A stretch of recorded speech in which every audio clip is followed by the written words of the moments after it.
Do you like the Tales from the Crypt? Do you love the Tales from the Crypt? Even if you've never seen an episode, this podcast is for you. I'm Melissa, your ghostess with the mostest, and host of the Good Evening Kiddies podcast. Each week, I break down another great episode from the TV series The Tales from the Crypt. Audio clips are included, so even if you haven't watched that episode, you're good to go. There are also special guests, trivia, mini movie reviews, and much more. What are you waiting for? Check out the Good Evening Kiddies podcast on Podbean, Apple Podcast, or wherever you get your podcasts. That's the Good Evening Kiddies podcast. Check it out today. People's Guide to the Cthulhu Mythos is brought to you by BunnySlippers.com and FoundItemClothing.com. Keep your feet warm.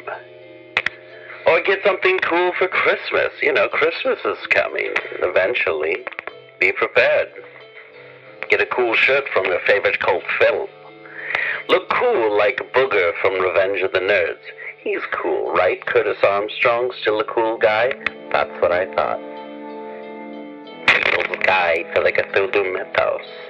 This is one of our reading episodes. Currently we're on hiatus as it is August, and I, D.B. Spitzer, do not like to sweat in studio where I cannot run the fan. And also, writing season 8 is what I do at the very last moment and just kind of goof off during this time. All right. How about some Charles Dexter Ward? This is part 1, 2, or 3, because I don't feel like recording more. Hey, why don't you donate some money so I can, I don't know, get better equipment and better speakers and microphones and whatnot. I don't know. Spend more time editing these things. Anyway, thank you very much. You can click the Patreon button on podbean.com at pgttcm.podbean.com. Rate, review, and subscribe to us on Stitcher and Apple Podcasts and Google Play and Google Podcasts and iTunes and Instagram and Facebook and Twitter, but fuck Facebook and... All right, Charles Dexter Ward. The Case of Charles Dexter Ward by H.P. Lovecraft. Read by Morgan Scorpion. Chapter 2, Parts 5 and 6. 5. The probability that Curwen was on guard and attempting unusual things, as suggested by the odd shaft of light, precipitated at last the action so carefully devised by the band of serious citizens. According to the Smith diary, a company of about 100 men met at 10 p.m. on Friday, April the 12th, 1771, in the great room of Thurston's Tavern at the sign of the Golden Lion on Weybosset Point across the bridge. Of the guiding group of prominent men, in addition to the leader John Brown, there were present Dr. Bowen, with his case of surgical instruments, President Manning without the great periwig, the largest in the colonies, for which he was noted, Governor Hopkins, wrapped in his dark cloak and accompanied by his seafaring brother Esek, whom he had initiated at the last moment with the permission of the rest, John Carter, Captain Mathewson, and Captain Whipple, who was to lead the actual raiding party. These chiefs conferred apart in a rear chamber, after which Captain Whipple emerged to the great room and gave the gathered seamen their last oaths and instructions. Eleazar Smith was with the leaders as they sat in the rear apartment awaiting the arrival of Ezra Whedon, whose duty was to keep track of Curwen and report the departure of his coach for the farm. About 10:30, a heavy rumble was heard on the great bridge, followed by the sound of a coach in the street outside, and at that hour there was no need of waiting for Whedon in order to know that the doomed man had set out for his last night of unhallowed wizardry. A moment later, as the receding coach clattered faintly over the muddy dock bridge, Whedon appeared, and the raiders fell silently into military order in the street, shouldering the firelocks, fowling pieces, or whaling harpoons which they had with them. Whedon and Smith were with the party, and of the deliberating citizens there were present for active service Captain Whipple, the leader, Captain Esek Hopkins, John Carter, President Manning, Captain Mathewson, and Dr. Bowen, together with Moses Brown, who had come up at the 11th hour, though absent from the preliminary session in the tavern. All these freemen and their 100 sailors began the long march without delay, grim and a trifle apprehensive as they left the muddy dock behind and mounted the gentle rise of Broad Street toward the Pawtuxet Road. Just beyond Elder Snow's church, some of the men turned back to take a parting look at Providence, lying outspread under the early spring stars. Steeples and gables rose dark and shapely, and salt breezes swept up gently from the cove north of the bridge.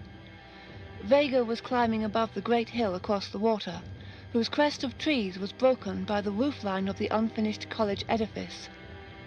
At the root of that hill, and along the narrow mounting lanes of its side, the old town dreamed, old Providence, for whose safety and sanity so monstrous and colossal a blasphemy was about to be wiped out.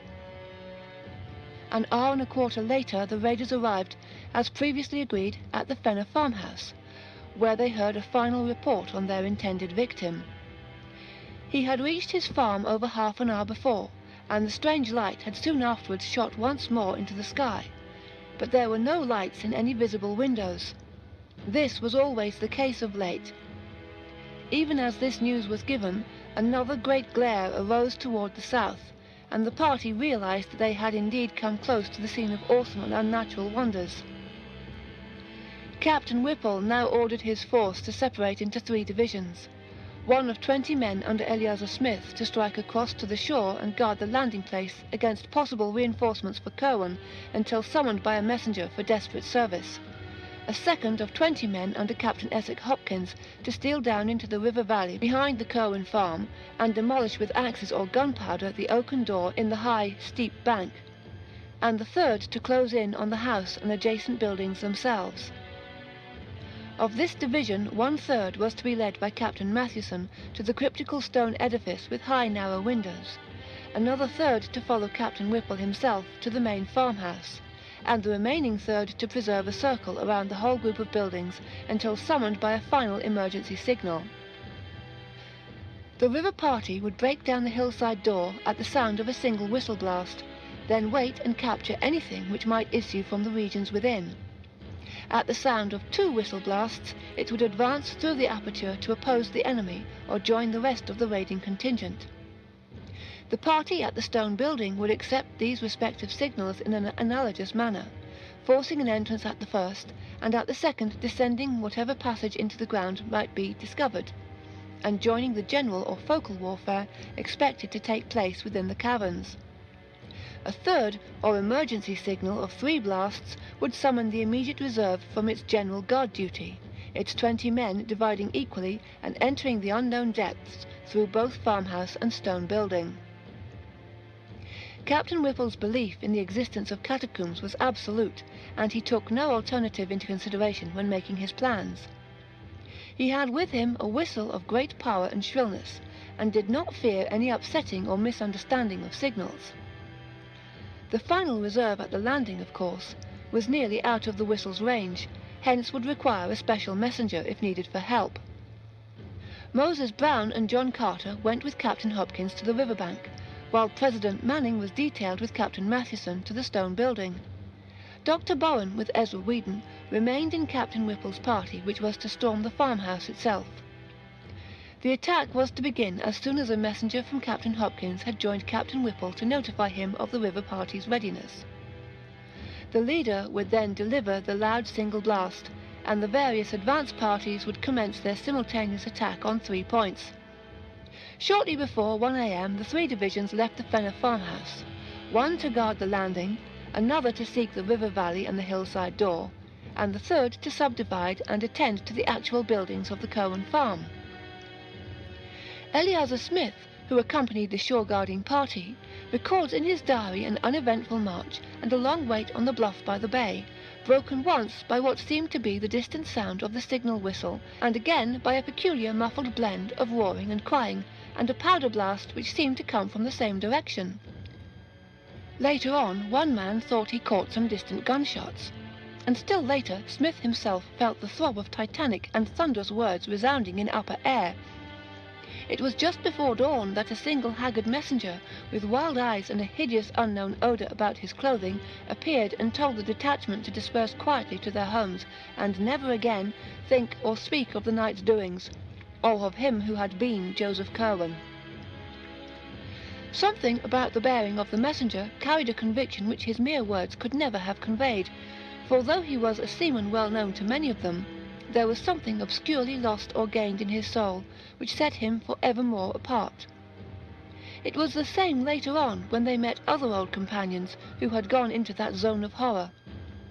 Most of them had lost or gained something imponderable and indescribable. They had seen or heard or felt something which was not for human creatures, and could not forget it. For them there was never any gossip, for to even the commonest of mortal instincts there are terrible boundaries, and from that single messenger the party at the shore caught a nameless awe which almost sealed their own lips. Very few are the rumours which ever came from any of them, and Eleazar Smith's diary is the only written record which has survived from that whole expedition which set forth from the sign of the Golden Lion under the stars.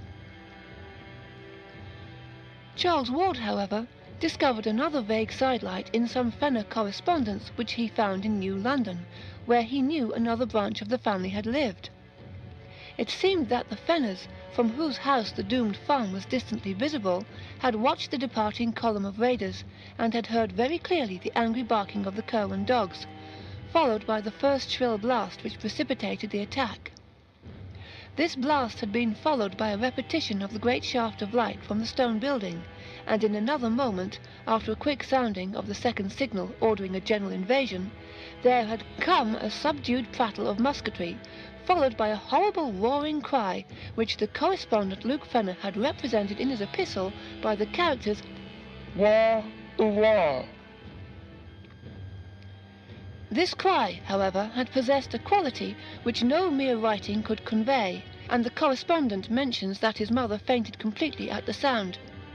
It was later repeated less loudly, and further but more muffled evidences of gunfire ensued, together with a loud explosion of powder from the direction of the river. About an hour afterwards all the dogs began to bark frightfully, and there were vague ground rumblings so marked that the candlesticks tottered on the mantelpiece. A strong smell of sulphur was noted, and Luke Fenner's father declared that he heard the third or emergency whistle signal, though the others failed to detect it. Muffled musketry sounded again, followed by a deep scream, less piercing but even more horrible than those which had preceded it, a kind of throaty, nastily plastic cough or gurgle, whose quality as a scream must have come more from its continuity and psychological import than from its actual acoustic value. Then the flaming thing burst into sight at a point where the Curwen farm ought to lie, and the human cries of desperate and frightened men were heard. Muskets flashed and cracked, and the flaming thing fell to the ground. A second flaming thing appeared, and a shriek of human origin was plainly distinguished. Fenner wrote that he could even gather a few words belched in frenzy. "Almighty, protect thy lamb!" Then there were more shots, and the second flaming thing fell. After that came silence for about 3/4 of an hour, at the end of which time little Arthur Fenner, Luke's brother, exclaimed that he saw a red fog going up to the stars from the accursed farm in the distance. No one but the child can testify to this, but Luke admits the significant coincidence implied by the panic of almost convulsive fright which at the same moment arched the backs and stiffened the fur of the 3 cats then within the room. 5 minutes later a chill wind blew up, and the air became suffused with an intolerable stench that only the strong freshness of the sea could have prevented its being noticed by the shore party or by any wakeful souls in the Pawtuxet village. This stench was nothing which any of the Fenners had ever encountered before, and produced a kind of clutching, amorphous fear beyond that of the tomb of the charnel house. Close upon it came the awful voice which no hapless hearer will ever be able to forget. It thundered out of the sky like a doom, and windows rattled as its echoes died away. It was deep and musical, powerful as a bass organ, but evil as the forbidden books of the Arabs.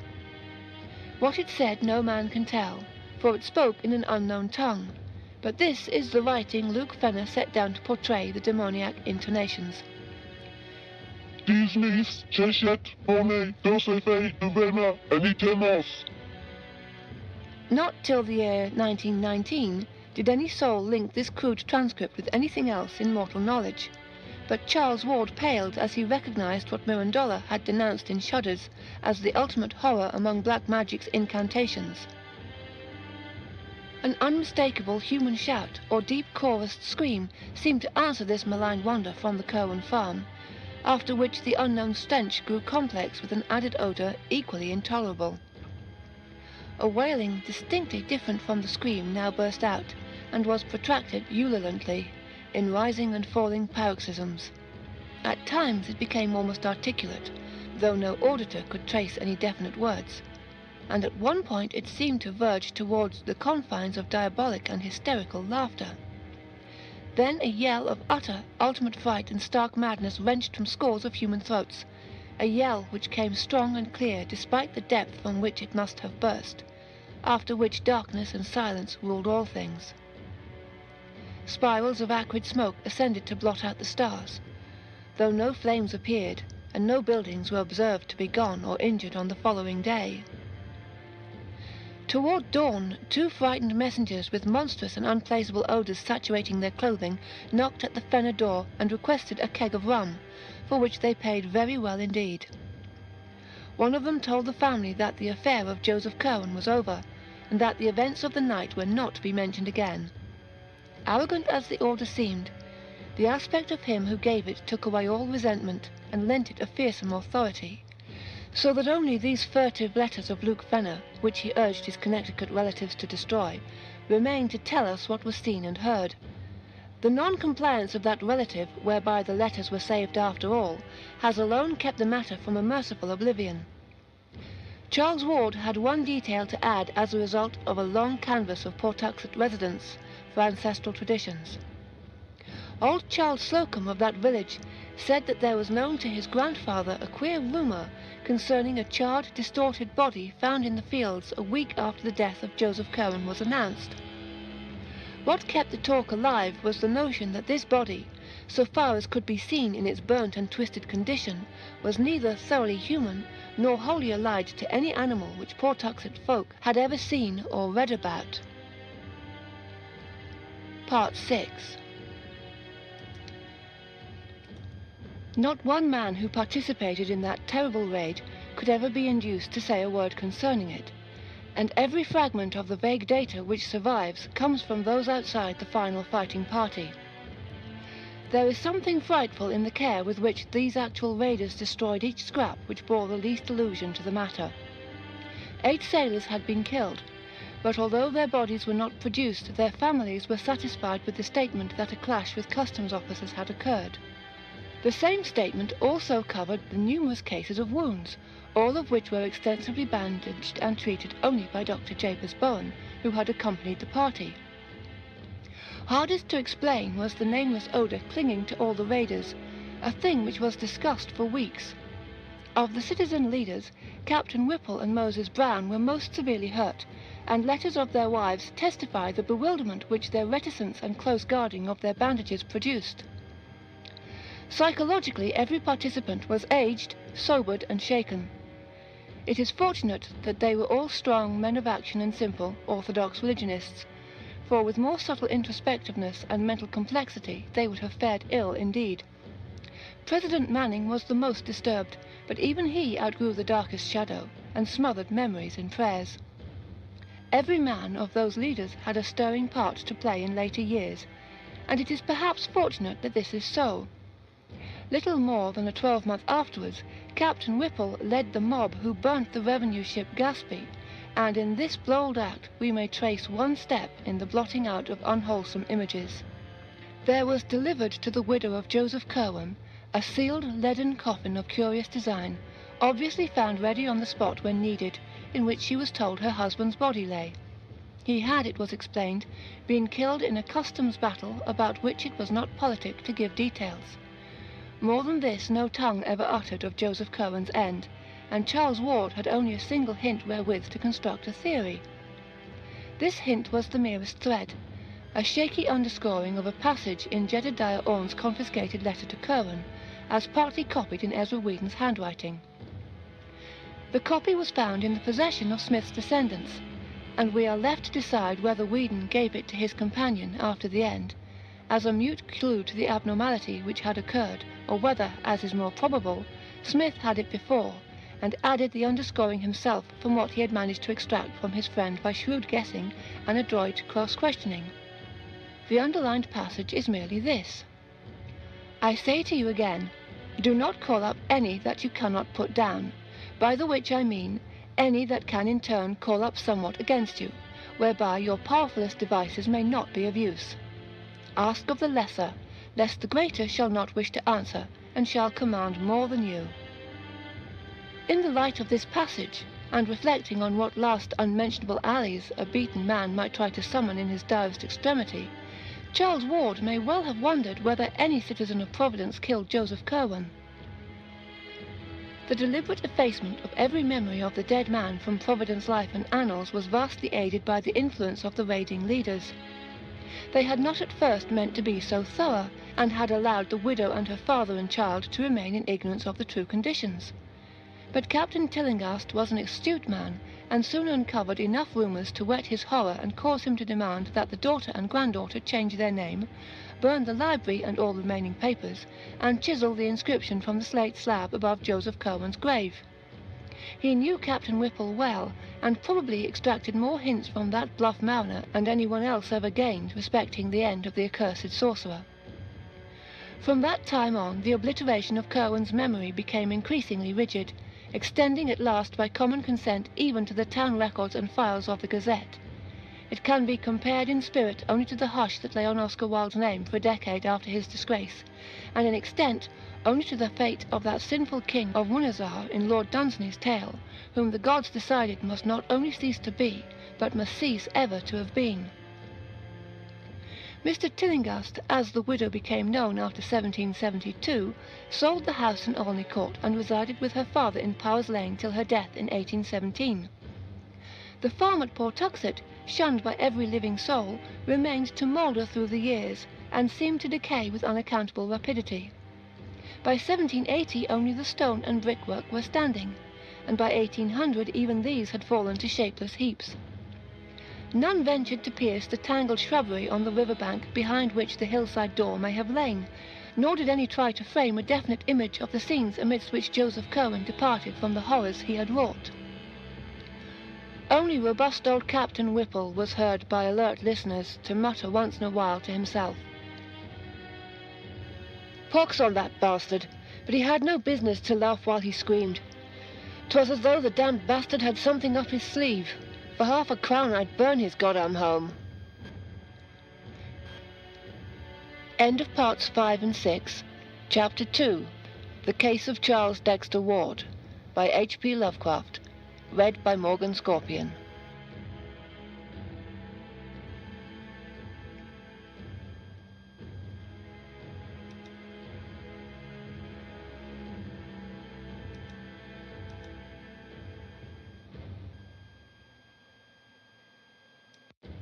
The Case of Charles Dexter Ward, by H.P. Lovecraft, read by Morgan Scorpion. Chapter 3, A Search and an Evocation. Part 1. Charles Ward, as we have seen, first learned in 1918 of his descent from Joseph Curwen. That he at once took an intense interest in everything pertaining to the bygone mystery is not to be wondered at, for every vague rumour that he had heard of Curwen now became something vital to himself, in whom flowed Curwen's blood. No spirited and imaginative genealogist could have done otherwise than begin forthwith an avid and systematic collection of Curwen data. In his first delvings there was not the slightest attempt at secrecy, so that even Dr. Lyman hesitates to date the youth's madness from any period before the close of 1919. He talked freely with his family, though his mother was not particularly pleased to own an ancestor like Curwen, and with the officials of the various museums and libraries he visited. In applying to private families for records thought to be in their possession, he made no concealment of his object, and shared the somewhat amused scepticism with which the accounts of the old diarists and letter writers were regarded. He often expressed a keen wonder as to what really had taken place a century and a half before the Pawtuxet farmhouse, whose site he had vainly tried to find, and what Joseph Curwen really had been. When he came across the Smith diary and archives and encountered the letter from Jedediah Orne, he decided to visit Salem and look up Curwen's early activities and connections there, which he did during the Easter vacation of 1919. At the Essex Institute, which was well known to him from former sojourns in the glamorous old town of crumbling Puritan gables and clustered gambrel roofs, he was very kindly received, and unearthed there a considerable amount of Curwen data. He found that his ancestor was born in Salem Village, now Danvers, 7 miles from town, on the 18th of February, OS, 1662-3. And that he had run away to sea at the age of 15, not appearing again for 9 years, when he returned with the speech, dress, and manners of a native Englishman, and settled in Salem proper. At that time he had little to do with his family, but spent most of his hours with the curious books he had brought from Europe, and the strange chemicals which came for him on ships from England, France, and Holland. Certain trips of his into the country were the objects of much local inquisitiveness, and were whisperingly associated with vague rumours of fires on the hills at night. Curwen's only close friends had been one Edward Hutchinson of Salem Village, and one Simon Orne of Salem. With these men he was often seen in conference about the common, and visits among them were by no means infrequent. Hutchinson had a house well out toward the woods, and it was not altogether liked by sensitive people because of the sounds heard there at night. He was said to entertain strange visitors, and the lights seen from his windows were not always of the same colour. The knowledge he displayed concerning long-dead persons and long-forgotten events was considered distinctly unwholesome, and he disappeared about the time the witchcraft panic began, never to be heard from again. At that time Joseph Curwen also departed, but his settlement in Providence was soon learned of. Simon Orne lived in Salem until 1720, when his failure to grow visibly old began to excite attention. He thereafter disappeared, though 30 years later his precise counterpart and self-styled son turned up to claim his property. The claim was allowed on the strength of documents in Simon Orne's known hand, and Jedediah Orne continued to dwell in Salem till 1771, when certain letters from Providence citizens to the Reverend Thomas Barnard and others brought about his quiet removal to parts unknown. Certain documents by and about all of the strange characters were available at the Essex Institute, the courthouse, and the registry of deeds, and included both harmless commonplaces such as land titles and bills of sale, and furtive fragments of a more provocative nature. There were 4 or 5 unmistakable allusions to them on the witchcraft trial records, as when one Hepzibah Lawson swore on July 10, 1692, at the court of Oyer and Termine under Judge Haythorne, that 40 witches and the black man were wont to meet in the woods behind Mr. Hutchinson's house, and one Amity Howe declared at a session of August 8th before Judge Gedney that Mr. G.B., Reverend George Burroughs, on that night put the devil his mark upon Bridget S., Jonathan A., Simon O., Deliverance W., Joseph C., Susan P., Mehitable C., and Deborah B. Then there was a catalogue of Hutchinson's uncanny library as found after his disappearance, and an unfinished manuscript in his handwriting, couched in a cipher none could read. Ward had a photostatic copy of this manuscript made, and began to work casually on the cipher as soon as it was delivered to him. After the following August his labours on the cipher became intense and feverish, and there is reason to believe, from his speech and conduct, that he hit upon the key before October or November. He never stated, though, whether or not he had succeeded. But of greatest immediate interest was the Orne material. It took Ward only a short time to prove from identity of penmanship a thing he had already considered established from the text of the letter to Curwen, namely, that Simon Orne and his supposed son were one and the same person. As Orne had said to his correspondent, it was hardly safe to live too long in Salem, hence he resorted to a 30-year sojourn abroad, and did not return to claim his lands except as a representative of a new generation. Orne had apparently been careful to destroy most of his correspondence, but the citizens who took action in 1771 found and preserved a few letters and papers which excited their wonder. There were cryptic formulae and diagrams in his and other hands which Ward now either copied with care or had photographed, and one extremely mysterious letter in a chirography that the searcher recognized from items in the Registry of Deeds as positively Joseph Curwen's. This Curwen letter, though undated as to the year, was evidently not the one in answer to which Orne had written the confiscated missive, and from internal evidence Ward placed it not much later than 1750. It may not be amiss to give the text in full, as a sample of the style of one whose history was so dark and terrible. The recipient is addressed as Simon, but a line, whether drawn by Curwen or Orne, Ward could not tell, is run through the word. Providence, 1st of May. Brother, my honoured ancient friend, due respects and earnest wishes to him whom we serve for your eternal power. I am just come upon that which you ought to know, concerning the matter of the last extremity, and what to do regarding it. I am not disposed to follow you in going away on account of my years, for Providence hath not ye sharpness of ye bay in hunting out uncommon things, and bringing to trial. I am tied up in ships and goods, and could not do as you did. Besides the which, my farm at Pawtuxet hath under it what you know, and would not wait for my coming back as an other. But I am unready for hard fortunes, as I have told you, and have long worked upon ye way of getting back after ye last.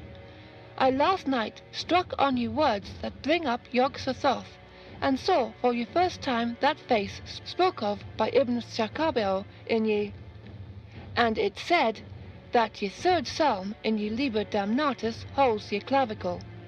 With sun in 5th house, Saturn in trine, draw ye pentagram of fire, and say ye 9th verse thrice. This verse repeat each Roodmas and Hallows Eve, and ye thing will breed in ye outside spheres. And of ye seed of old shall one be born who shall look back, though knowing not what he seeks. Yet will this avail nothing if there be no heir, and if the salts, or the way to make the salts, be not ready for his hand. And here I will own, I have not taken needed steps, nor found much. Ye process is plaguy hard to come near, and it used up such a store of specimens. I am hard put to it to get enough, notwithstanding the sailors I have from ye Indies. Ye people about are become curious, but I can stand them off. Ye gentry are worse than the populace, being more circumstantial in their acts, and more believed in what they tell. That Parson and Mr. Merritt have talked some, I am fearful, but no thing so far is dangerous. Ye chemical substances are easy of getting, there being 2 good chemists in town, Dr. Bowen and Sam Carew. I am following out what Borellus saith, and have help in ye Abdul al-Hazred in his 7th book. Whatever I get, you shall have. And in ye meanwhile do not neglect to make use of ye words I have here given. I have them right, but if you desire to see him, employ the writings on ye piece of that I am putting in this packet. Say ye verses every Roodmas and Hallows Eve, and if ye line run out not, one shall be in years to come that shall look back, and use what salts or stuff for salts you shall leave him. Job 14:14. I rejoice you are again at Salem, and hope I may see you not long hence. I have a good stallion, and am thinking of getting a coach, there being one, Mr. Merritt's, in Providence already, though ye roads are bad. If you are disposed to travel, do not pass me by. From Boston take you post road through Dedham, Wrentham, and Attleborough, good taverns being at all these towns. Stop at Mr. Balcom's in Wrentham, where ye beds are finer than Mr. Hatch's, but eat at ye other house, for their cook is better. Turn in to Providence by Pawtucket Falls, and ye rode past Mr. Sale's tavern. My house opposite Mr. Epinetus Olney's tavern off ye Town Street, first on ye north side of Olney Court, distance from Boston Stone about 44 miles. Sir, I am ye old and true friend and servant in Almonson Metroton, Josephus C. to Mr. Simon Orne, Williams Lane, in Salem. This letter, oddly enough, was what first gave Ward the exact location of Curwen's Providence home, for none of the records encountered up to that time had been at all specific. The discovery was doubly striking because it indicated as the newer Cowan house, built in 1761 on the site of the old, a dilapidated building still standing in Olney Court and well known to Ward in his antiquarian rambles over Stamper's Hill. The place was indeed only a few squares from his own home on the Great Hill's higher ground, and was now the abode of a Negro family much esteemed for occasional washing, house cleaning, and furnace tending services. To find in distant Salem such sudden proof of the significance of this familiar rookery in his own family history was a highly impressive thing to Ward, and he resolved to explore the place immediately upon his return. The more mystical phases of the latter, which he took to be some extravagant kind of symbolism, frankly baffled him, though he noted with a thrill of curiosity that the biblical passage referred to, Job 14:14, was the familiar verse, "If a man die, shall he live again? All the days of my appointed time will I wait, until my change come." Part 2. Young Ward came home in a state of pleasant excitement, and spent the following Saturday in a long and exhaustive study of the house in Olney Court. The place, now crumbling with age, had never been a mansion, but was a modest 2.5-story wooden townhouse of the familiar Providence colonial type, with plain peaked roof, large central chimney, and artistically carved doorway with rayed fanlight, triangular pediment, and trim Doric pilasters. It had suffered but little alteration externally, and Ward felt he was gazing on something very close to the sinister matters of his quest. The present Negro inhabitants were known to him, and he was very courteously shown about the interior by old Asa and his stout wife Hannah. Here there was more change than the outside indicated, and Ward saw with regret that fully half of the fine scroll and urn overmantels and shell-carved cupboard linings were gone, whilst most of the fine wainscoting and burlection moulding was marked, hacked, and gouged, or covered up altogether with cheap wallpaper. In general, the survey did not yield as much as Ward had somehow expected, but it was at least exciting to stand within the ancestral walls which had housed such a man of horror as Joseph Cowan. He saw with a thrill that a monogram had been very carefully effaced from the ancient brass knocker.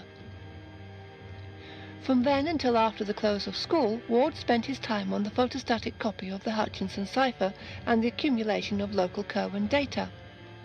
The former still proved unyielding, but of the latter he obtained so much, and so many clues to similar data elsewhere, that he was ready by July to make a trip to New London and New York to consult old letters whose presence in those places was indicated.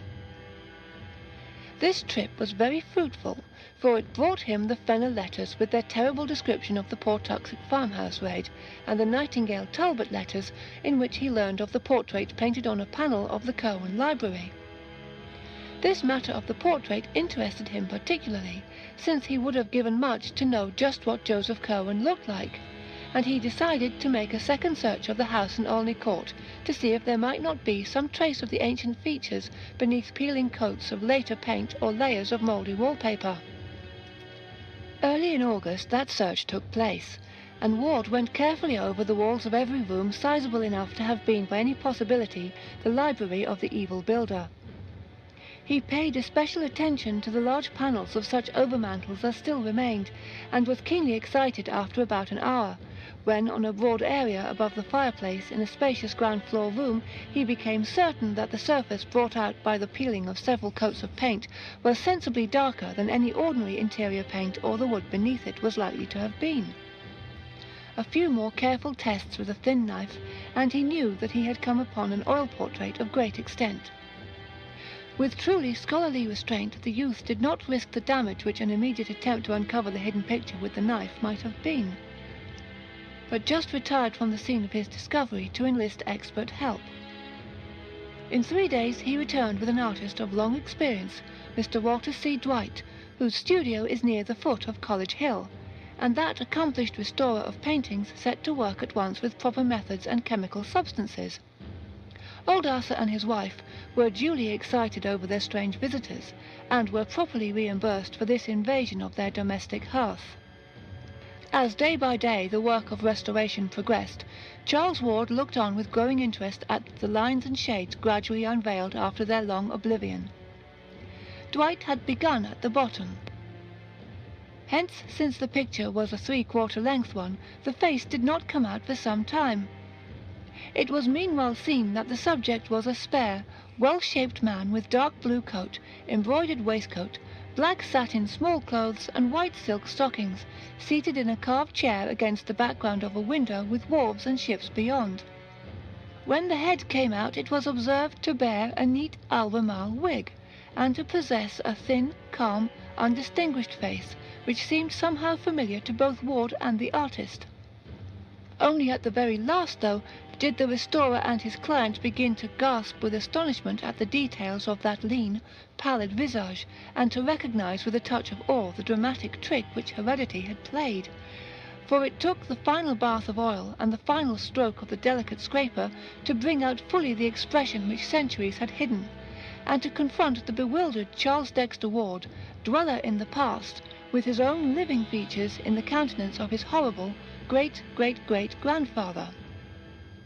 Ward brought his parents to see the marvel he had uncovered, and his father at once determined to purchase the picture despite its execution on stationary panelling. The resemblance to the boy, despite an appearance of rather great age, was marvellous, and it could be seen that through some trick of atavism the physical contours of Joseph Curwen had found a precise duplication after a century and a half. Mrs. Ward's resemblance to her ancestor was not at all marked, though she could recall relatives who had some of the facial characteristics shared by her son and by the bygone Curwen. She did not relish the discovery, and told her husband that he had better burn the picture instead of bringing it home. There was, she averred, something unwholesome about it, not only intrinsically, but in its very resemblance to Charles. Mr. Ward, however, was a practical man of power and affairs, a cotton manufacturer with extensive mills at River Point in the Pawtuxet Valley, and not one to listen to feminine scruples. The picture impressed him mightily with its likeness to his son, and he believed the boy deserved it as a present. In this opinion, it is needless to say, Charles most heartily concurred, and a few days later Mr. Ward located the owner of the house, a small, rodent-featured person with a guttural accent, and obtained the whole mantle and overmantle, bearing the picture at a curtly fixed price which cut short the impending torrent of unctuous haggling. It now remained to take off the panelling and remove it to the Ward home, where provisions were made for its thorough restoration and installation, with an electric mock fireplace in Charles's third-floor study or library. To Charles was left the task of superintending this removal, and on the 28th of August he accompanied 2 expert workmen from the Crooker decorating firm to the house in Olney Court, where the mantle and portrait-bearing overmantle were detached with great care and precision for transportation in the company's motor truck. There was left a space of exposed brickwork marking the chimney's course, and in this young Ward observed a cubical recess about a foot square, which must have lain directly behind the head of the portrait. Curious as to what such a space might mean or contain, the youth approached and looked within, finding beneath the deep coatings of dust and soot some loose yellowed papers, a crude thick copybook, and a few mouldering textile shreds which may have formed the ribbon binding the rest together. Blowing away the bulk of the dirt and cinders, he took up the book and looked at the bold inscription on its cover. It was in a hand which he had learned to recognize at the Essex Institute, and proclaimed the volume as the Journal and Notes of Joseph Curwen, Gentleman of Providence Plantations, late of Salem. Excited beyond measure by his discovery, Ward showed the book to the 2 curious workmen beside him. Their testimony is absolute as to the nature and genuineness of the finding, and Dr. Willett relies on them to help establish his theory that the youth was not mad when he began his major eccentricities. All the other papers were likewise in Curwen's handwriting, and one of them seemed especially portentous because of its inscription, "To him who shall come after, and how he may get beyond time and ye spheres." Another was in a cipher, the same, Ward hoped, as the Hutchinson cipher which had hitherto baffled him. A third, and here the searcher rejoiced, seemed to be a key to the cipher, whilst the 4th and 5th were addressed respectively to Edward Hutchinson, armiger, and Jedediah Orne, Esquire, or their heir or heirs, or those representing them. The sixth and last was inscribed, Joseph Cohen, his life and travels between the years 1678 and 1687, of whither he voyaged, where he stayed, whom he saw, and what he learnt. Part 3. We have now reached the point from which the more academic school of alienists date Charles Ward's madness. Upon his discovery, the youth had looked immediately at a few of the inner pages of the book and manuscripts, and had evidently seen something which impressed him tremendously.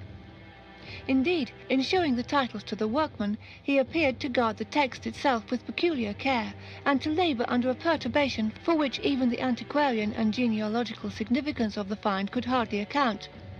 Upon returning home he broke the news with an almost embarrassed air, as if he wished to convey an idea of its supreme importance without having to exhibit the evidence itself.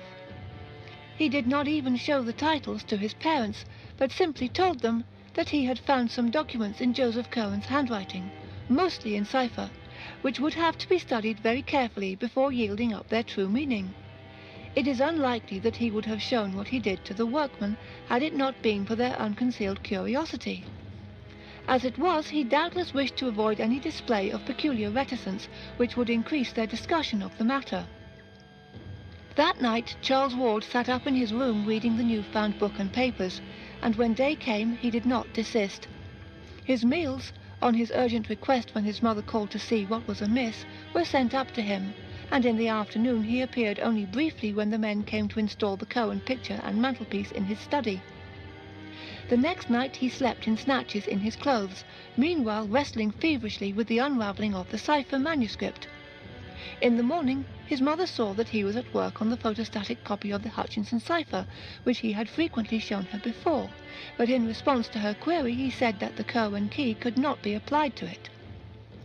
That afternoon he abandoned his work and watched the men fascinatedly as they finished their installation of the picture with its woodwork above a cleverly realistic electric log, setting the mock fireplace and overmantel a little out from the north wall as if a chimney existed, and boxing in the sides with panelling to match the rooms.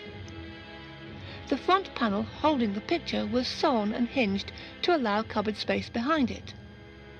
After the workman went, he moved his work into the study and sat down before it with his eyes half on the cipher and half on the portrait, which stared back at him like a year-adding and century-recalling mirror. His parents, subsequently recalling his conduct at this period, give interesting details anent the policy of concealment which he practised. Before servants he seldom hid any paper which he might be studying, since he rightly assumed that Cohen's intricate and archaic chirography would be too much for them. With his parents, however, he was more circumspect, and unless the manuscript in question were a cipher, or a mere mass of cryptic symbols and unknown ideographs, as that entitled "To him who shall come after," etc., seemed to be, he would cover it with some convenient paper until his caller had departed. At night he kept the papers under lock and key in an antique cabinet of his, where he also placed them whenever he left the room. He soon resumed fairly regular hours and habits, except that his long walks and other outside interests seemed to cease. The opening of school, where he now began his senior year, seemed a great bore to him, and he frequently asserted his determination never to bother with college. He had, he said, important special investigations to make, which would provide him with more avenues towards knowledge and the humanities than any university which the world could boast. Naturally, only one who had always been more or less studious, eccentric, and solitary could have pursued this course for many days without attracting notice. Ward, however, was constitutionally a scholar and a hermit. Hence his parents were less surprised than regretful at the close confinement and secrecy he adopted. At the same time, both his father and mother thought it odd that he would show them no scrap of his treasure trove, nor give any connected account of such data as he had deciphered. This reticence he explained away as due to a wish to wait until he might announce some connected revelation. But as the weeks passed without further disclosures, there began to grow up between the youth and his family a kind of constraint, intensified in his mother's case by her manifest disapproval of all Cohen delvings. During October, Ward began visiting the libraries again, but no longer for the antiquarian matter of his former days. Witchcraft and magic, occultism and demonology were what he sought now, and when Providence sources proved unfruitful, he would take the train for Boston and tap the wealth of the great library in Copley Square, the Widner Library at Harvard, or the Zion Research Library in Brooklyn, where certain rare works on biblical subjects are available. He bought extensively, and fitted up a whole additional set of shelves in his study for newly acquired works on uncanny subjects, while during the Christmas holidays he made a round of out-of-town trips, including one to Salem to consult certain records at the Essex Institute. About the middle of January 1920, there entered Ward's bearing an element of triumph which he did not explain, and he was no more found at work upon the Hutchinson cipher. Instead, he inaugurated a dual policy of chemical research and record scanning, fitting up for the one a laboratory in the unused attic of the house, and for the latter haunting all the sources of vital statistics in Providence. Local dealers in drugs and scientific supplies, later questioned, gave astonishingly queer and meaningless catalogues of the substances and instruments he purchased. But clerks at the State House, the City Hall, and the various libraries agree as to the definite object of his second interest. He was searching intensely and feverishly for the grave of Joseph Cohen, from whose slate slab an older generation had so wisely blotted the name. Little by little there grew upon the Ward family the conviction that something was wrong. Charles had had freaks and changes of minor interests before, but this growing secrecy and absorption in strange pursuits was unlike even him. His schoolwork was the merest pretence, and although he failed in no test, it could be seen that the older application had all vanished.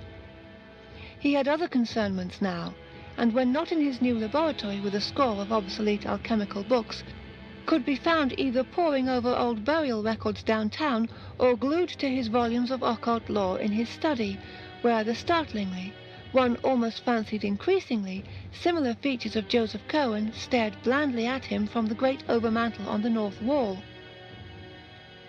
Late in March, Ward added to his archive searching a ghoulish series of rambles about the various ancient cemeteries of the city. The cause appeared later, when it was learned from City Hall clerks that he had probably found an important clue. His quest had suddenly shifted from the grave of Joseph Cohen to that of one Napthali Field, and this shift was explained when, going over the files that he had been over, the investigators actually found a fragmentary record of Cohen's burial which had escaped the general obliteration, and which stated that the curious leaden coffin had been interred 10 foot south and 5 foot west of Napthali Field's grave in... The lack of a specified burying ground in the surviving entry greatly complicated the search, and Napthali Field's grave seemed as elusive as that of Cohen. But here no systematic effacement had existed, and one might reasonably be expected to stumble on the stone itself, even if its record had perished. Hence the rambles, from which St. John's, the former King's churchyard, and the ancient congregational burying ground in the midst of Swan Point Cemetery were excluded, since other statistics had shown that the only Napthali Field, oblit 1729, whose grave could have been meant, had been a Baptist. End of Chapter 3, Parts 1, 2, and 3, of The Case of Charles Dexter Ward, by Howard Phillips Lovecraft. Read by Morgan Scorpion.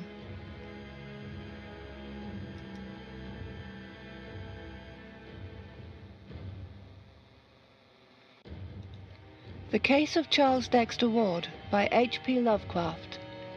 Chapter 3, Parts 4 to 6. Part 4.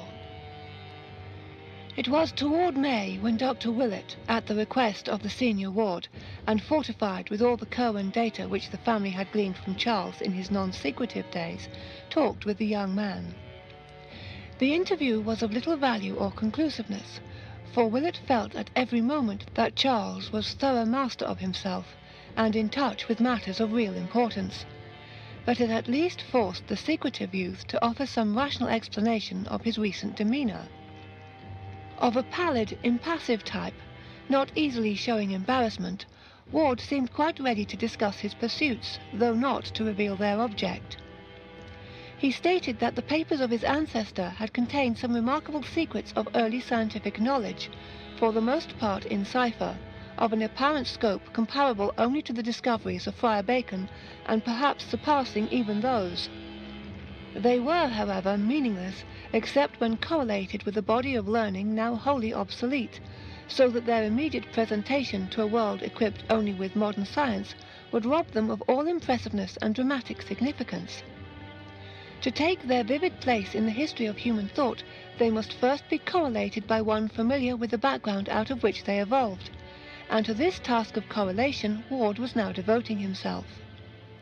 He was seeking to acquire as fast as possible those neglected arts of old which a true interpreter of the Cohen data must possess, and hoped in time to make a full announcement and presentation of the utmost interest to mankind and to the world of thought. Not even Einstein, he declared, could more profoundly revolutionize the current conception of things. As to his graveyard search, whose object he freely admitted, but the details of whose progress he did not relate, he said he had reason to think that Joseph Cohen's mutilated headstone bore certain mystic symbols, carved from directions in his will and ignorantly spared by those who had effaced the name, which were absolutely essential to the final solution of his cryptic system. Cohen, he believed, had wished to guard his secret with care, and had consequently distributed the data in an exceedingly curious fashion. When Dr. Willett asked to see the mystic documents, Ward displayed much reluctance and tried to put him off with such things as photostatic copies of the Hutchinson cipher and Orne formulae and diagrams, but finally showed him the exteriors of some of the real Cohen finds, the journal and notes, the cipher, title in cipher also, and the formula-filled message, "To him who shall come after," and let him glance inside such as were in obscure characters. He also opened the diary at a page carefully selected for its innocuousness, and gave Willett a glimpse of Cohen's connected handwriting in English. The doctor noted very closely the crabbed and complicated letters, and the general aura of the 17th century which clung round both penmanship and style, despite the writer's survival into the 18th century, and became quickly certain that the document was genuine. The text itself was relatively trivial, and Willett recalled only a fragment. Wednesday, 16th of October, 1754. My sloop, the Wakeful, this day put in from London, with 20 new men picked up in ye Indies, Spaniards from Martinico and 2 Dutchmen from Suriname. Ye Dutchmen are like to desert from having heard somewhat ill of these ventures, but I will see to ye inducing of them to stay. For Mr. Knight Dexter of ye Bay and book 120 pieces camblets, 100 pieces assorted cambletines, 20 pieces blue duffels, 100 pieces shalloons, 50 pieces calamancos, 300 pieces each shensoy and humhums. For Mr. Green at ye Elephant 50 galleon kittles, 20 warming pans, 15 bake kittles, 10 pairs smoking tongues. For Mr. Perigo 1 set of awls. For Mr. Nightingale 50 reams prime foolscap. Said ye Sabaoth thrice last night, but none appeared. I must hear more from Mr. H. in Transylvania, though it is hard reaching him, and exceeding strange he cannot give me the use of what he hath so well used these 100 years. Simon hath not writ these 5 weeks, though I expect soon hearing from him. When upon reaching this point Dr. Willett turned the leaf, he was quickly checked by Ward, who almost snatched the book from his grasp. All that the doctor had a chance to see on the newly opened page was a brief pair of sentences, but these, strangely enough, lingered tenacious in his memory. They ran: Ye verse from Liber Damnatus being spoke 5 Roodmas and 4 Hallows Eve, I am hopeful ye thing is breeding outside ye spheres. It will draw one who is to come, if I can make sure he shall be, and he shall think on past things, and look back through all ye years, against ye which I must have ready ye salts, or that to make 'em with. Willett saw no more, but somehow this small glimpse gave a new and vague terror to the painted features of Joseph Cohen, which stared blandly down from the overmantel. Even after that he entertained the odd fancy, which his medical skill of course assured him was only a fancy, that the eyes of the portrait had a sort of wish, if not an actual tendency, to follow young Charles Ward as he moved about the room. He stopped before leaving to study the picture closely, marvelling at its resemblance to Charles, and memorizing every minute detail of the cryptical, colourless face, even down to a slight scar or pit in the smooth brow above the right eye. Cosmo Alexander, he decided, was a painter worthy of the Scotland that produced Raeburn, and a teacher worthy of his illustrious pupil, Gilbert Stuart. Assured by the doctor that Charles's mental health was in no danger, but that on the other hand he was engaged in researches which might prove of real importance, the wards were more lenient than they might otherwise have been when during the following June the youth made positive his refusal to attend college.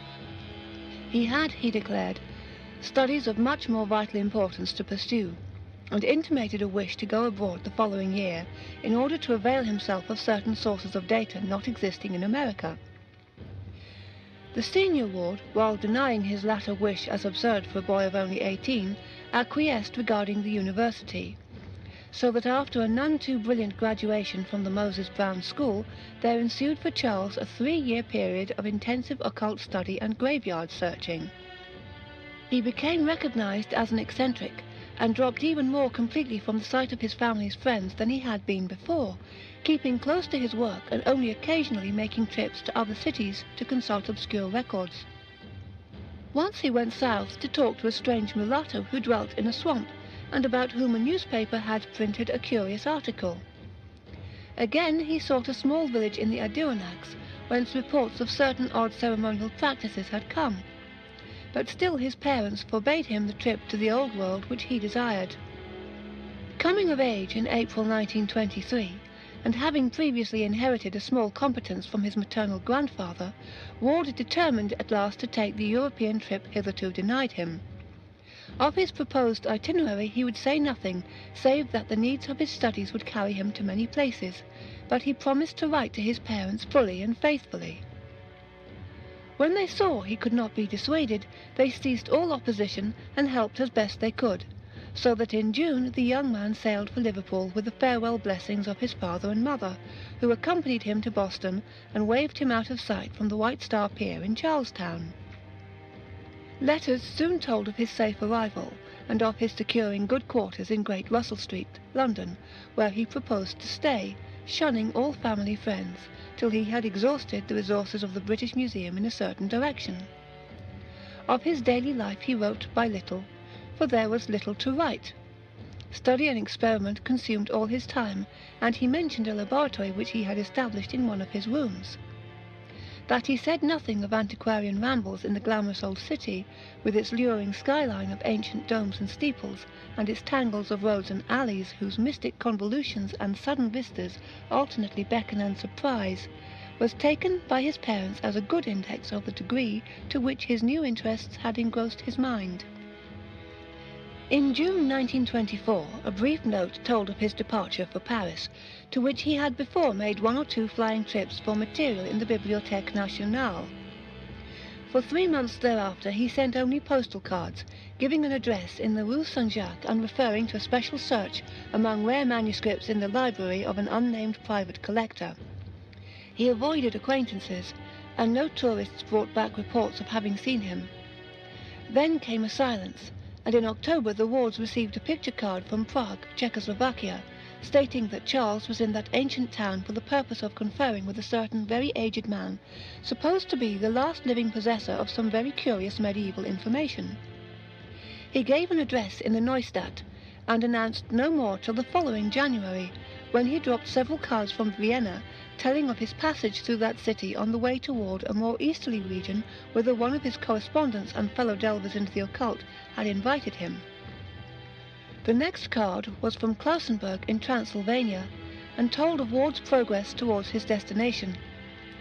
He was going to visit a Baron Ferenczi, whose estate lay in the mountains east of Rakus, and was to be addressed at Rakus in the care of that nobleman. Another card from Rakus a week later, saying that his host's carriage had met him and that he was leaving the village for the mountains, was his last message for a considerable time.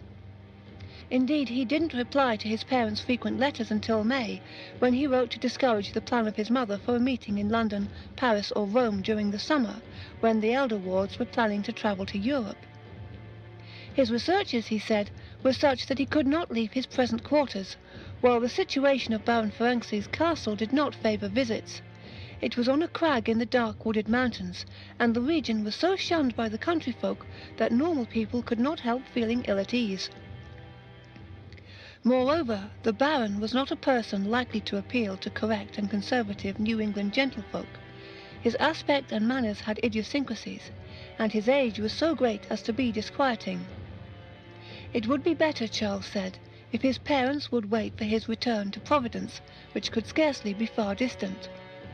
That return did not, however, take place until May 1926, when after a few heralding cards, the young wanderer quietly slipped into New York on the Homeric and traversed the long miles to Providence by motor coach, eagerly drinking in the green rolling hills, and fragrant blossoming orchards, and the white steepled towns of vernal Connecticut, his first taste of ancient New England in nearly 4 years.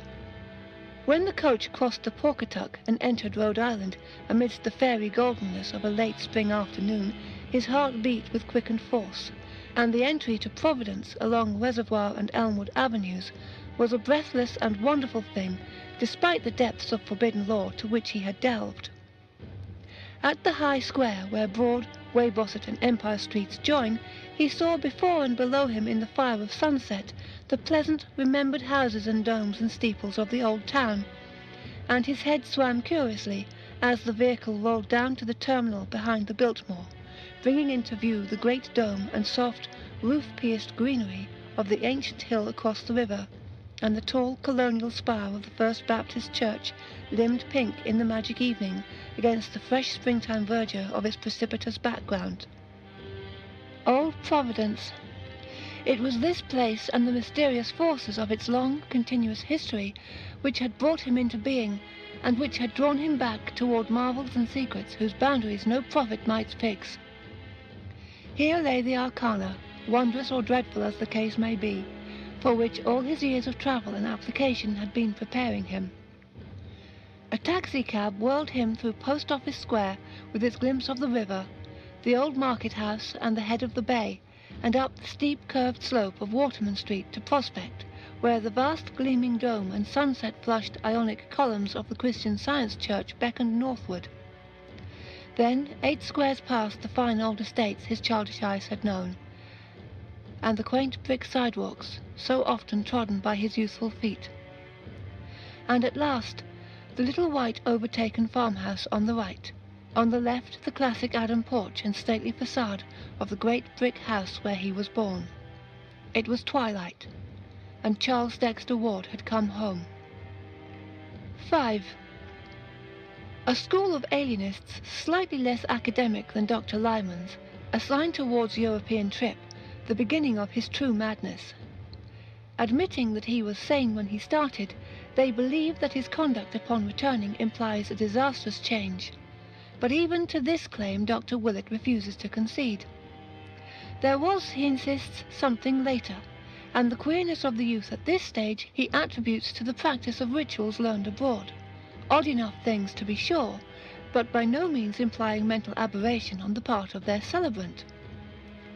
Ward himself, though visibly aged and hardened, was still normal in his general reactions, and in several talks with Dr. Willett displayed a balance which no madman, even an incipient one, could feign continuously for long. What elicited the notion of insanity at this period were the sounds heard at all hours from Ward's attic laboratory, in which he kept himself most of the time. There were chantings and repetitions, and thunderous declamations in uncanny rhythms, and although these sounds were always in Ward's own voice, there was something in the quality of that voice, and the accents of the formulae it pronounced, which could not but chill the blood of every hearer. It was noticed that Nig, the venerable and beloved black cat of the household, bristled and arched his back perceptibly when certain of the tones were heard.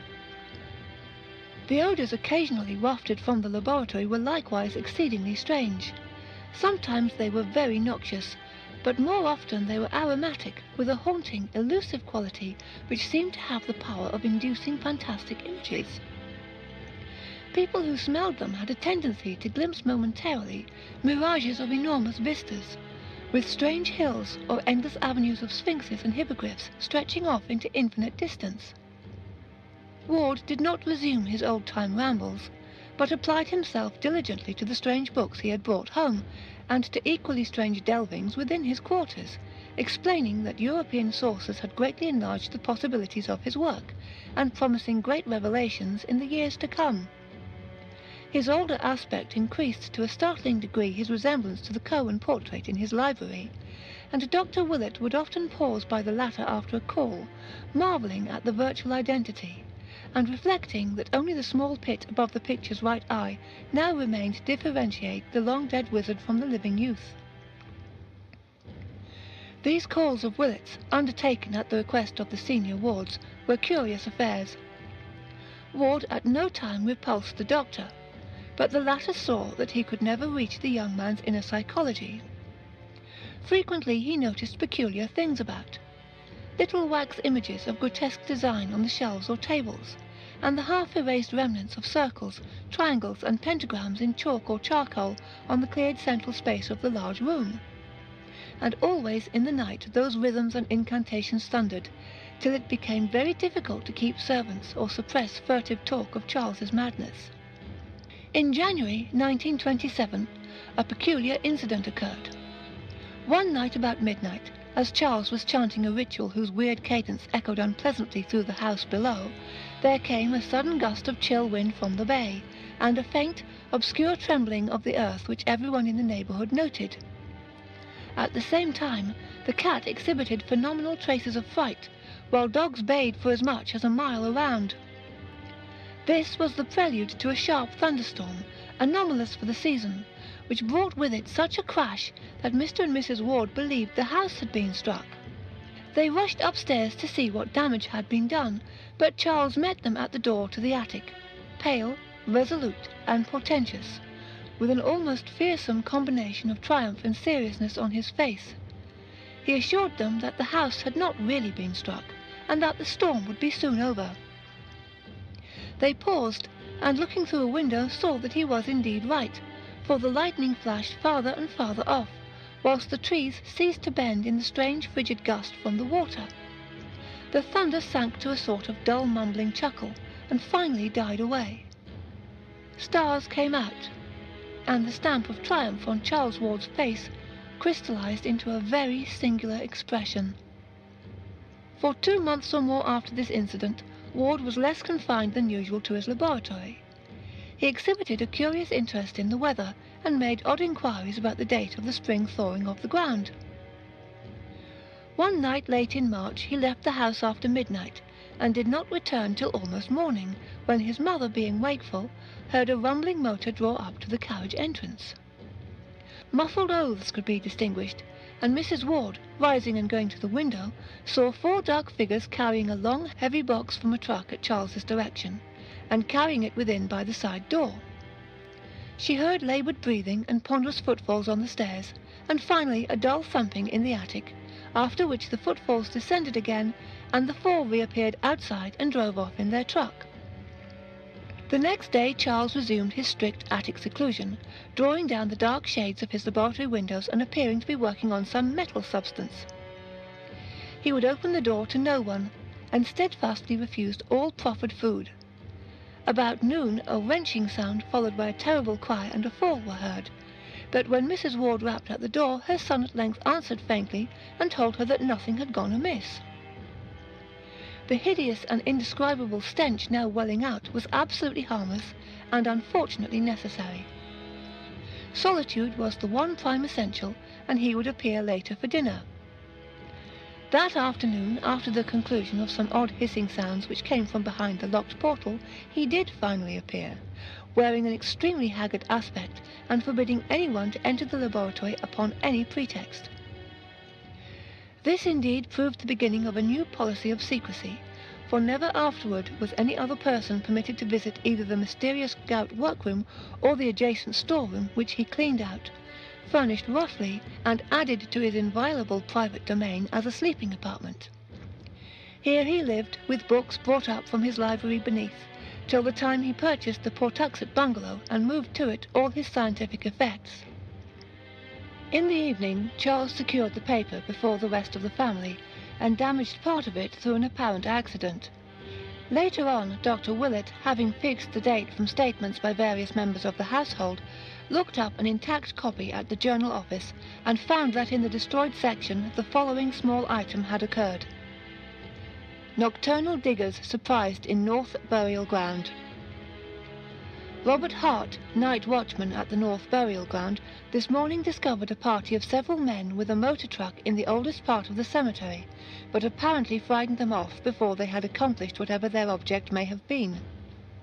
The discovery took place at about 4 o'clock, when Hart's attention was distracted by the sound of a motor outside his shelter. Investigating, he saw a large trunk on the main drive several rods away, but could not reach it before the noise of his feet on the gravel had revealed his approach. The men hastily placed a large box in the truck and drove away toward the street before they could be overtaken, and since no known grave was disturbed, Hart believes that this box was an object which they wished to bury.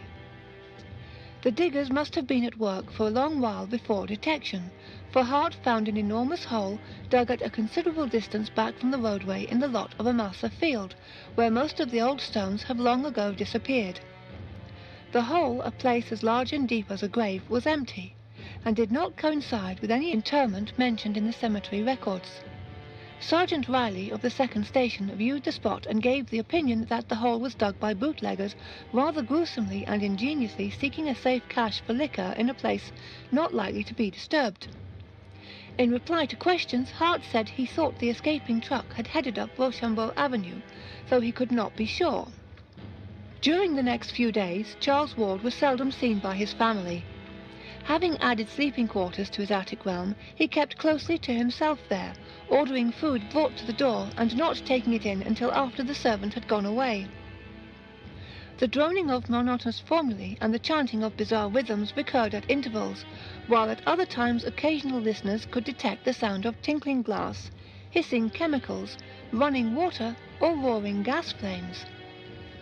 Odours of the most unplaceable quality, wholly unlike any before noted, hung at times around the door, and the air of tension observable in the young recluse whenever he did venture briefly forth was such as to excite the keenest speculation.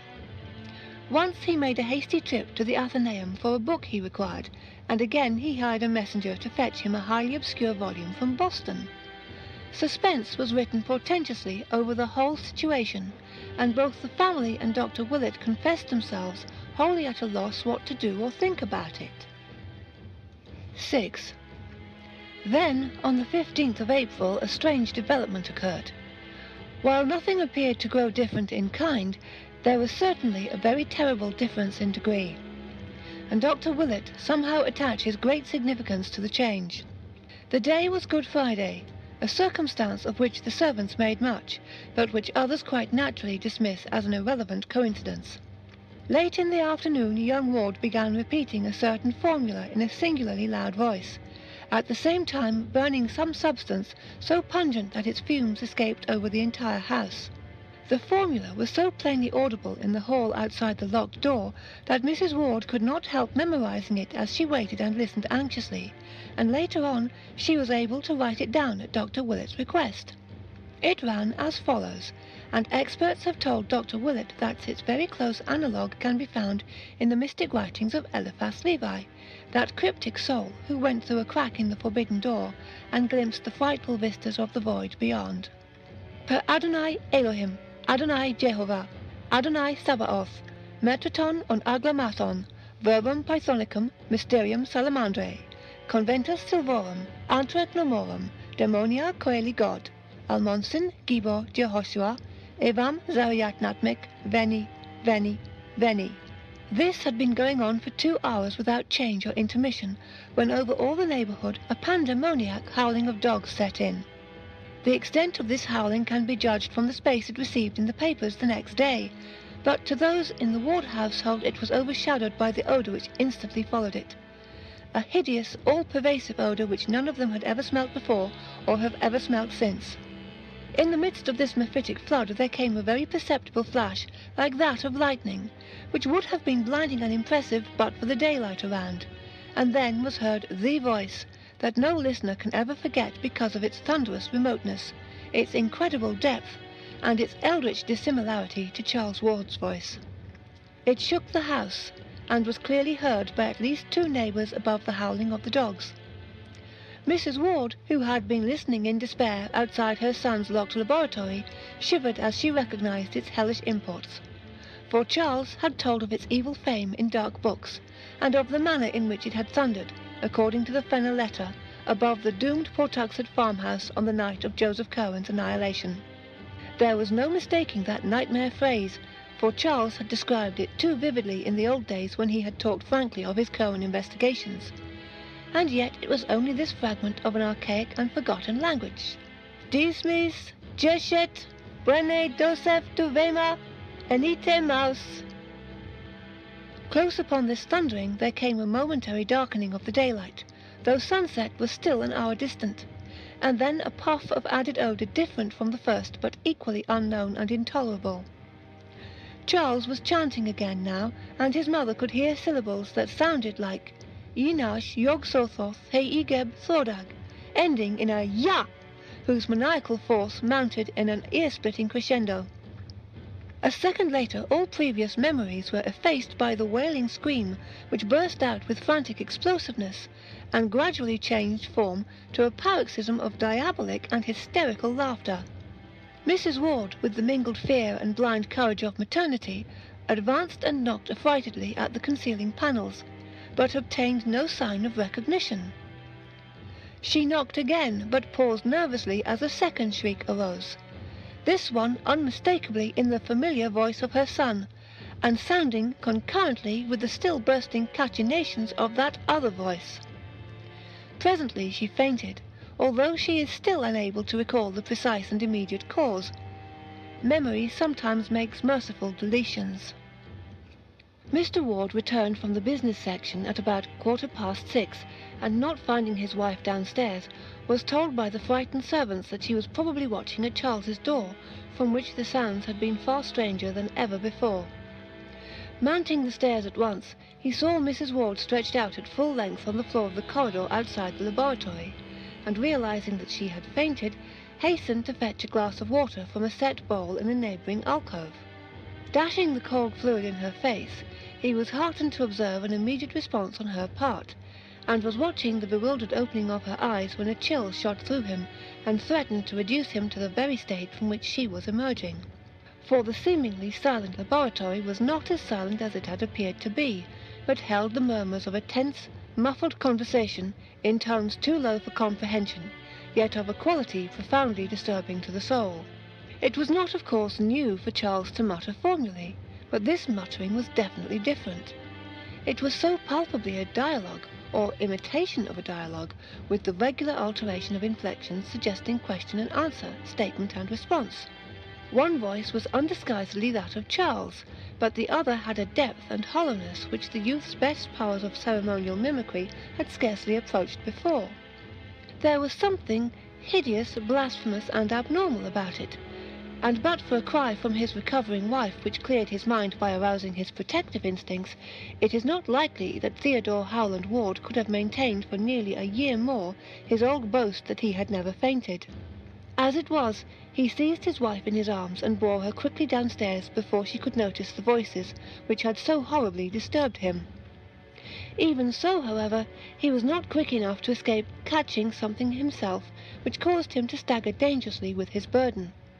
For Mrs. Ward's cry had evidently been heard by others than he, and there had come in response to it from behind the locked door the first distinguishable words which that masked and terrible colloquy had yielded.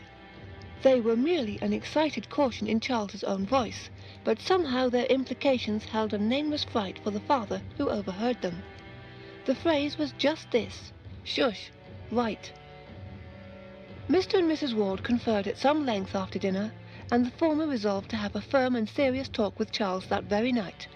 No matter how important the object, such conduct could no longer be permitted, for these latest developments transcend every limit of sanity and formed a menace to the order and nervous well-being of the entire household. The youth must indeed have taken complete leave of his senses, since only downright madness could have prompted the wild screams and imaginary conversations in assumed voices which the present day had brought forth. All this must be stopped, or Mrs. Ward would be made ill, and the keeping of servants become an impossibility. Mr. Ward rose at the close of the meal and started upstairs for Charles's laboratory. On the third floor, however, he paused at the sounds which he heard proceeding from the now disused library of his son. Books were apparently being flung about, and papers wildly rustled, and upon stepping to the door Mr. Ward beheld the youth within, excitedly assembling a vast armful of literary matter of every size and shape. Charles's aspect was very drawn and haggard, and he dropped his entire load with a start at the sound of his father's voice. At the elder man's command he sat down, and for some time listened to the admonitions he had so long deserved. There was no scene. At the end of the lecture he agreed that his father was right, and that his noises, mutterings, incantations, and chemical orders were indeed inexcusable nuisances. He agreed to a policy of great quiet, though insisting on a prolongation of his extreme privacy.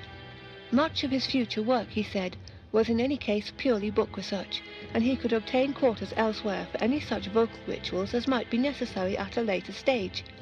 For the fright and fainting of his mother he expressed the keenest contrition, and explained that the conversation later heard was part of an elaborate symbolism designed to create a certain mental atmosphere. His use of abstruse technical terms somewhat bewildered Mr. Ward, but the parting impression was one of undeniable sanity and poise, despite a mysterious tension of the utmost gravity. The interview was really quite inconclusive, and as Charles picked up his armful and left the room, Mr. Ward hardly knew what to make of the entire business. It was as mysterious as the death of poor old Nig, whose stiffening form had been found an hour before in the basement, with staring eyes and fear-distorted mouth. Driven by some vague detective instinct, the bewildered parent now glanced curiously at the vacant shelves to see what his son had taken up to the attic. The youth's library was plainly and rigidly classified, so that one might tell at a glance the books, or at least the kind of books, which had been withdrawn. On this occasion Mr. Ward was astonished to find that nothing of the occult or the antiquarian, beyond what had been previously removed, was missing. These new withdrawals were all modern items: histories, scientific treatises, geographies, manuals of literature, philosophic works, and certain contemporary newspapers and magazines. It was a very curious shift from Charles Ward's recent run of reading, and the father paused in a growing vortex of perplexity and an engulfing sense of strangeness. The strangeness was a very poignant sensation, and almost clawed at his chest as he strove to see just what was wrong around him. Something was indeed wrong, and tangibly as well as spiritually so. Ever since he had been in this room he had known that something was amiss, and at last it dawned upon him what it was. On the north wall rose still the ancient carved overmantel from the house in Olney Court, but to the cracked and precariously restored oils of the large Cohen portrait disaster had come. Time and unequal heating had done their work at last, and at some time since the room's last cleaning the worst had happened. Peeling clear of the wood, curling tighter and tighter, and finally crumbling into small bits with what must have been malignly silent suddenness, the portrait of Joseph Curwen had resigned forever its staring surveillance of the youth it so strangely resembled, and now lay scattered on the floor as a thin coating of fine blue-grey dust. End of Chapter 3 of The Case of Charles Dexter Ward by H.P. Lovecraft. Read by Morgan Scorpion.